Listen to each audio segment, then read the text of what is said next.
Welcome everybody, this is my 1959 F100 build video.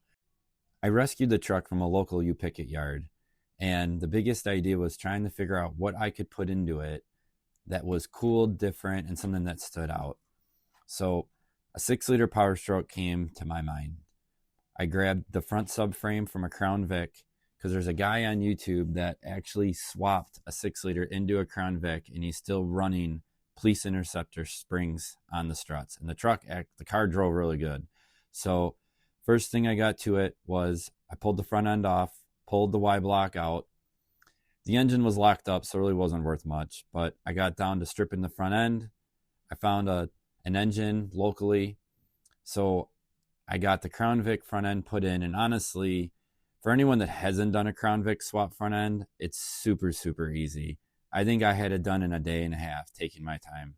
I got the rear end swapped out. I took the 9-inch out, and I actually swapped it in for an Explorer 8.8.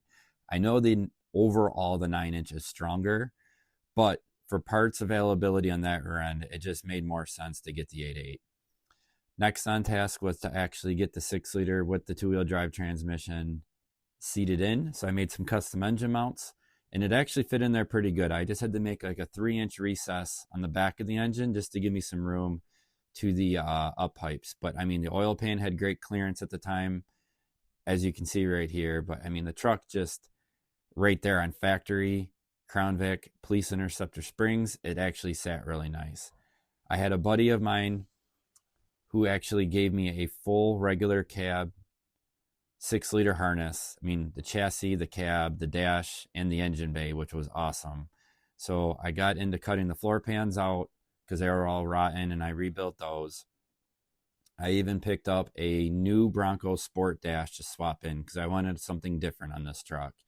And for the most part, the dash actually fit pretty good. So next on hand was just to get the bottom of the dash fitted and just a little bit of trimming back and forth on it.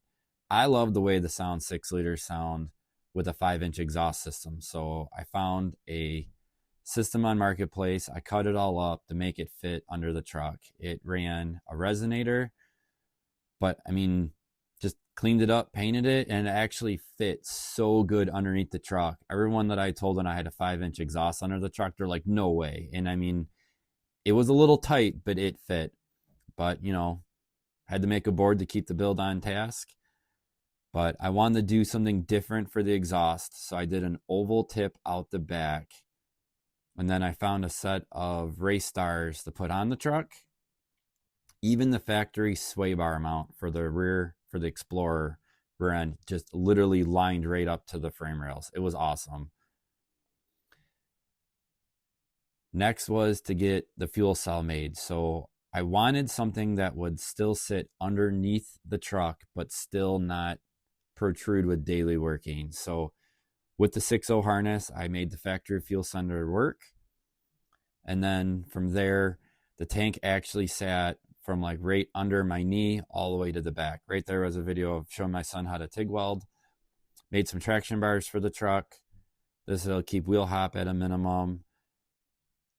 I used a set of Yukon Gear C-clip eliminators. This way, in the chance of anything happening, an axle shaft braking wouldn't protrude and basically eject out of the truck. There's another shot of the traction bars, all painted up.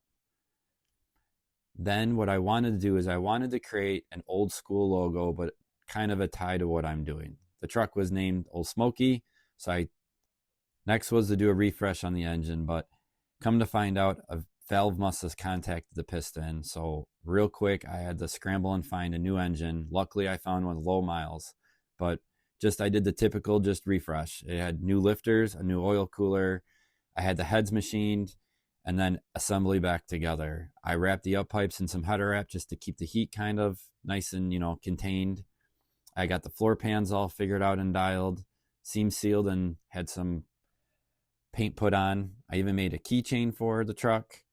Next was to do some interior design. So I grabbed a new F-Series steering wheel. I 3D printed an F100 logo. Next was the steering. So I got the steering figured out from the Super Duty column down to the Crown Vic rack. Did a regulated return on the engine. Next was wiring, stripping out every single thing that I didn't need from the harness. And from that, there was a lot of wires there that I removed, but definitely trimmed the harness down. The truck was set up for dual alternators, so I kept it. Truck had AC and heat, put that in it. I even got the factory keypad from the Super Duty to work.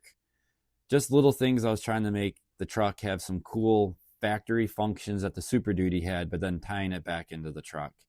The next big feat was fitting that big Super Duty cluster into the Bronco Sport Dash cluster opening. So what I did was I went to my local U-Picket yard. I grabbed another Super Duty cluster bezel. I cut it and I massaged it to fit into this opening. And then with a little body work, it came out actually really good. It had a kicked back angle, but based on the dash's angle and where I sat, visibility to read all the gauges and everything was actually perfect. Now it was to get the front end put back together. I wanted to retain like an OEM look, so all the harnesses laid exactly how they were in a Super Duty. I even dressed up the rear diff with a Yukon Gear stronger diff cover. Next was just to get all the fit and finish on the dash put together. I retained a 6-liter Powerstroke radiator and intercooler.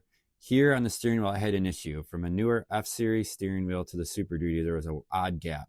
So again, I ran to the junkyard, got a lower column cover. I body worked it into the steering wheel, and actually it blended really, really well together. I was super happy how that came out.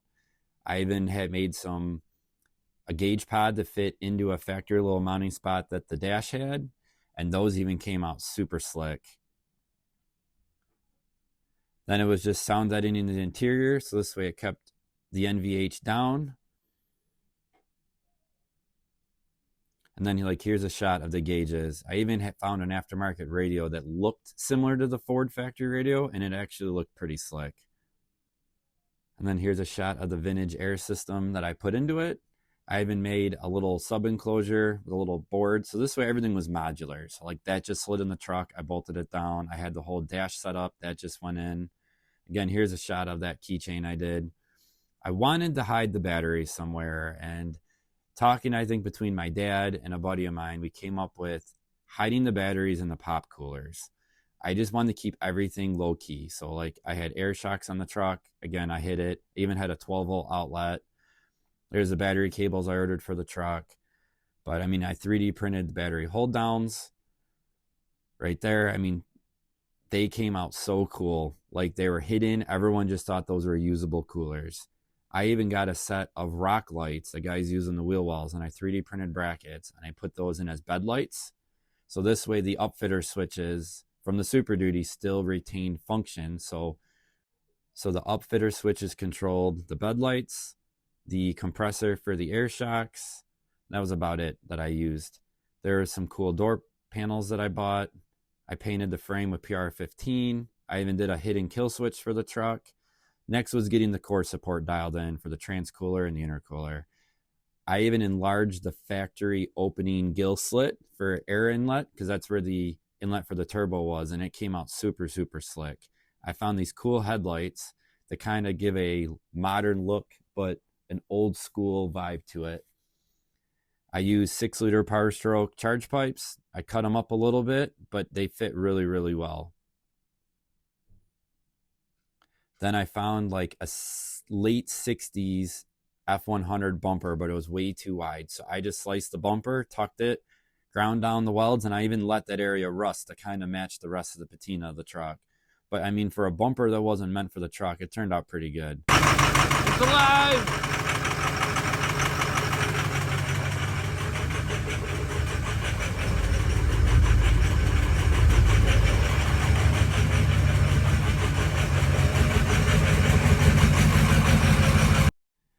The first start was awesome. So I kept chugging away.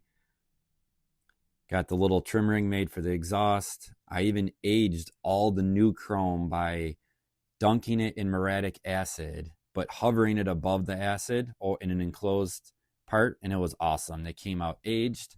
I upgraded some trans solenoids from power driven diesel. Did some cool taillights, even did a vinyl wrapped American flag for the headliner. The deltas were super awesome on how everything was. I even did a cool retro air cleaner sticker. Next was to make the transition from the cowl panel to the dash with some fiberglass work and some body filler. It actually came out pretty slick. Even though it looked very abrupt, once the windshield went in, it actually wasn't even noticed.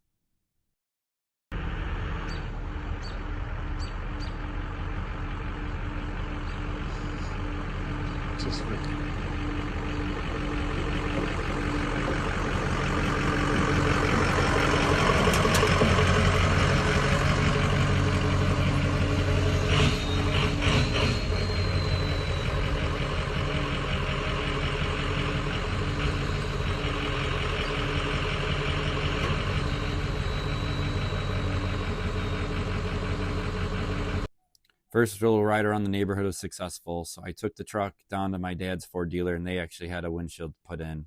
But it was awesome. Like, I drove this truck everywhere. Like, I think I put 3,000 to 4,000 miles on this truck. Here, I got it weighed in at the U-Picket yard where I saved it from, weighed in at 4,080 pounds. I even went to Home Depot and got 2x4s with it. It was just an awesome truck. We have a local lavender festival that happens, and they even wanted my truck.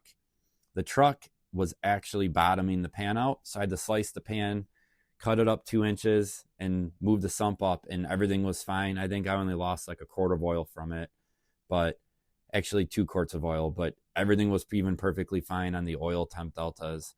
It was such a cool build. I love this truck, but here's just the photos of it was just in reenactments of when I first brought it home. I even did a hidden hitch on the truck because I wanted to tow my car with it.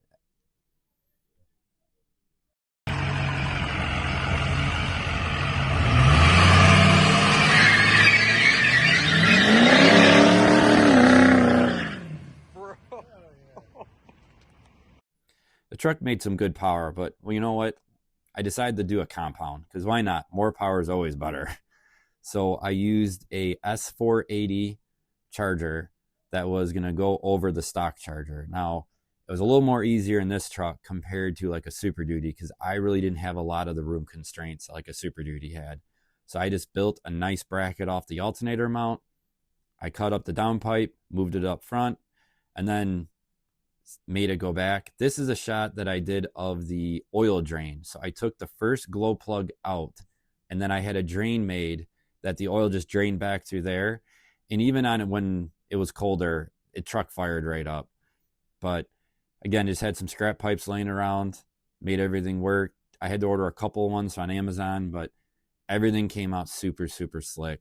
It almost looked like it was made for that.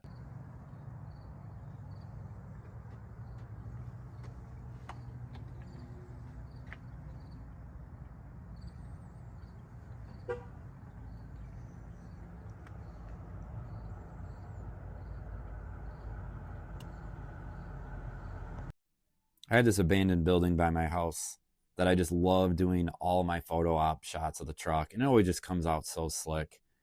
Just simple. So the tailgate was rotten, so I created new bushings for the pivot section on the tailgate. This way it would move up and down, but it wasn't on bare metal. I even made a cool hitch like mount inside the bed, so this way the hitch wouldn't be flopping around. But I found local to me is an actual dump truck, so I parked next to it.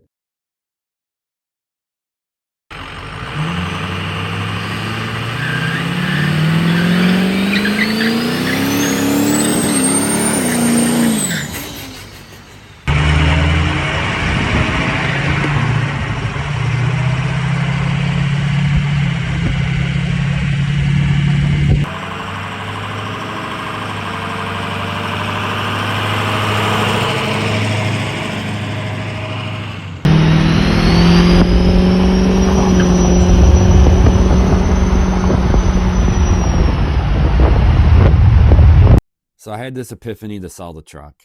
So a guy in Georgia bought the truck off of me, but we could never align.